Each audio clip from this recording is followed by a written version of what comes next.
আপনি কি প্রায়ই গ্যাস, পেট ফাঁপা বা হঠাৎ ক্লান্তি অনুভব করেন? সম্ভবত আপনার গাট হেলথ ঠিক নেই।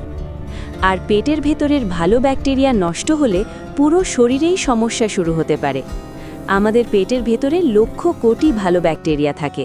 এগুলো খাবার হজম করতে সাহায্য করে, ভিটামিন তৈরি করে এবং রোগ প্রতিরোধ ক্ষমতা বাড়ায়।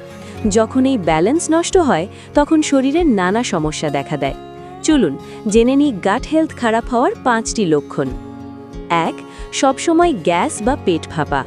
খাবার ঠিকমতো হজম না হলে অতিরিক্ত গ্যাস তৈরি হয় এবং পেট ভারী লাগে। 2. কোষ্ঠকাঠিন্য বা পাতলা পায়খানা। হজমের নিয়মিত সমস্যা হলে বুঝতে হবে অন্ত্রের ব্যাকটেরিয়ার ভারসাম্য ঠিক নেই। 3. হঠাৎ ওজন বেড়ে যাওয়া বা কমে যাওয়া। মেটাবলিজম ঠিকভাবে কাজ না করলে ওজন অস্বাভাবিকভাবে ওঠানামা করতে পারে। 4. ত্বকের সমস্যা। ব্রণ, অ্যালার্জি বা স্কিন র্যাশ অনেক সময় পেটের সমস্যার সাথেও সম্পর্কিত। 5. সবসময় ক্লান্ত লাগা।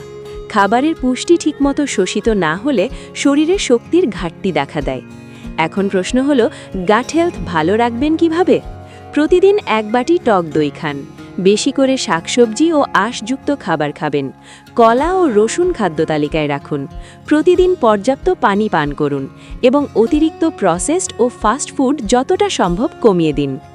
আপনি যদি এমন স্বাস্থ্য বিষয়ক তথ্য নিয়মিত জানতে চান তাহলে এখনই গ্রিন বাইট বিডি সাবস্ক্রাইব করুন। ভিডিওটি শেয়ার করুন আপনার পরিবারের সবার সাথে।